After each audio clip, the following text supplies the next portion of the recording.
রামপুরহাটে বনহাট গ্রামে উরুষ মেলায় বক্স বাজানোকে কেন্দ্র করে ধুন্ধুমার পরিস্থিতি। দুই পাড়ার মধ্যে সংঘর্ষ, পরিস্থিতি নিয়ন্ত্রণে আসতে হলে আক্রান্ত হতে হয় পুলিশকে লক্ষ্য করে ইট বৃষ্টি, আর এই ঘটনায় আটক করা হয়েছে দুজনকে।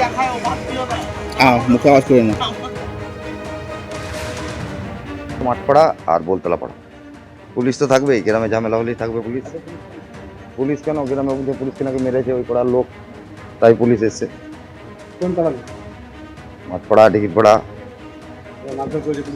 আমাদের এখানে বাড়ি। আমরা দেখলাম যে পুলিশে করতে ছুটে ছুটতে আসছে, এই পাড়ার কিছু লোক দাঁড়ালো, দাঁড়িয়ে ম্যাডামকে গাড়িতে তুলে দিলে, ম্যাডাম গাড়িতে চলে গেল। তারপরে যা পুলিশ আসার ম্যাডামকে ওই পাড়া থেকে দাবড়াতে আসছিল। ম্যাডামের পেছনে যখন লোক ছিল, ম্যাডাম আগে আসছিল, সিভিকগুলো ছিল গ্রামের। এবার সিভিকগুলো ঘটনাস্থলে প্রথম থেকে সিভিক ছিল। ম্যাডাম প্রথমে যে ওখানে মারধর করেছে, তারপরে ম্যাডামকে পরে তাড়া করেছে। হ্যাঁ, রাতের অন্ধকারে ভাঙড়ে তৃণমূলের দলীয় কার্যালয়ে আগুন ধরিয়ে দেওয়ার অভিযোগ দুষ্কৃতীদের বিরুদ্ধে। শুধু তাই নয়, তৃণমূলের দলীয় পতাকা পর্যন্ত ছিঁড়ে ফেলা হয়েছে। এই হচ্ছে সেই ভাইরাল ভিডিও আপনারা দেখতে পাচ্ছেন। তৃণমূলের দলীয় কার্যালয় দাউ দাউ করে জ্বলছে। রাতের অন্ধকারে এখানে আগুন ধরিয়ে দিয়েছে দুষ্কৃতীরা বলে অভিযোগ সামনে এসেছে। আজ সকালে শওকত মোল্লার নেতৃত্বে মিছিল ছিল, যে মিছিলের প্রস্তুতি পর্বের কাজ কাল ওই পার্টি অফিসে হয়েছে। তারপর দেখা যায় রাতের অন্ধকারে দাউ দাউ করে জ্বলছে তৃণমূলের এই দলীয় কার্যালয়। ভাঙড় 2 নম্বর ব্লকের ভগবানপুর অঞ্চলের নাটাপুকুরের ঘটনা।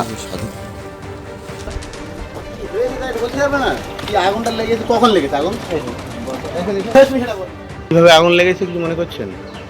আগুন কেউ লাগিয়েছে, মানে এমনি এমনি কে আর লাগে? এটা পার্টি অফিস টিএমসির।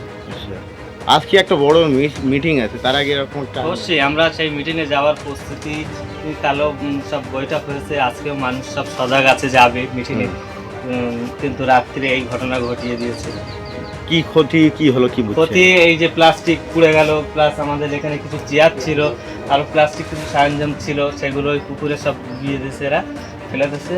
আর ব্যানার ট্যানার ছিল, বাস কুড়িতে বলে সবগুলো পড়ে পারবে না কোনো দিকে। এখন সেটা খতিয়ে দেখবে, প্রশাসন আছে, দেখছে। এরকম অসাংবিধানিক কাজ দুষ্কৃতীদের দ্বারাই সম্ভব। তবে এতটুকু বলবো, ওনাদের গোষ্ঠীদ্বন্দ্বর জন্য এই কাজটুকু। অবুধ, এখানে কোনো ঝক্কি নেই, ঝামেলা নেই। সেইটা কিছু নোংরামি লোক নোংরামি করার জন্য এইসবগুলো নিজেরা পরিকল্পনা সাজিয়ে এগুলো করছে। চাষিনি আমরা আইএসএফ এর ছেলেরা এরকম ধরনের কোনো নোংরামু কাজ করেনি, আজও পর্যন্ত করতে পারে না, এটা আমাদের নিচ্ছে। গতকাল রাতে গভীর রাতে আগুন ধরিয়ে দেওয়া হয় তৃণমূলের এই পার্টি অফিসে বলে অভিযোগ সামনে এসেছে। শুধুমাত্র তৃণমূলের পার্টি অফিসে আগুন ধরিয়ে দেওয়া হয়েছে এমনটা নয়, তৃণমূলের যে দলীয় যে পতাকা, সেই পতাকা পর্যন্ত ছিঁড়ে ফেলা হয়েছে বলে অভিযোগ।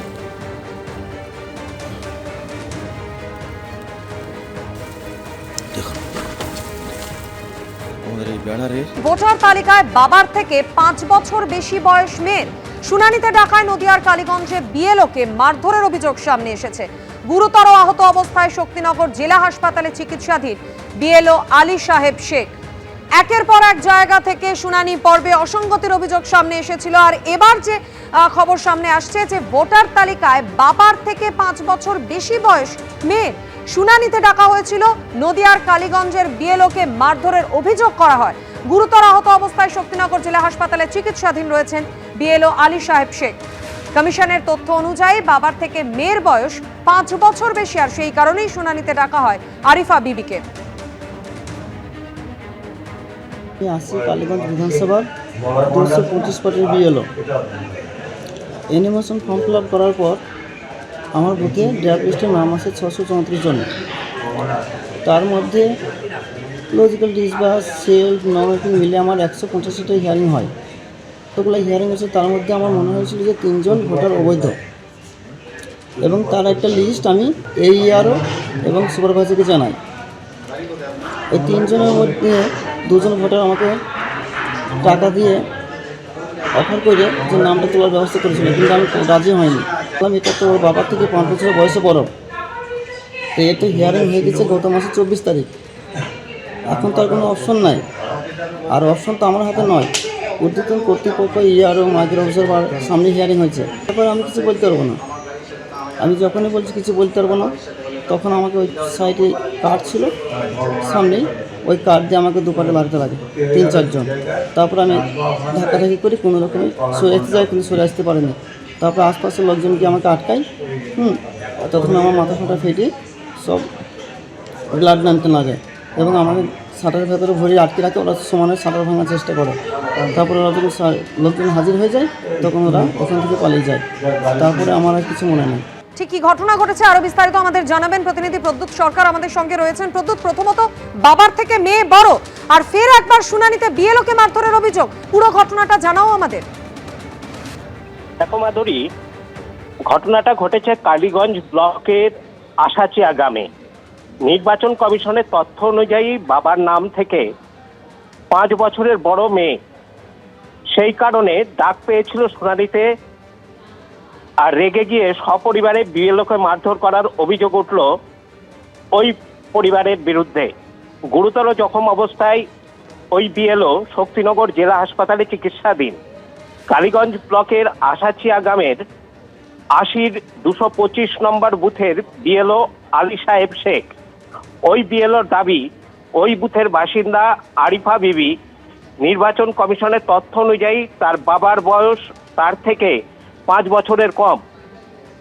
এই ঘটনায় তাকে হিয়ারিংয়ে দেখা হয়েছিল এবং ওই বিএলওকে বারবার চাপ দিচ্ছিল যে তার নাম তুলে দেওয়ার জন্য, কিন্তু বিএলও না তোলাতে গতকাল রাত্রিরে তার ওপর চড়াও হয় এবং কার্ড দিয়ে তার মাথায় আঘাত করে, 7টা সেলাই নিয়ে সে এখন শক্তিনগরে। একদমই প্রদ্যুৎ, আপাতত তোমায় ধন্যবাদ জানাচ্ছি।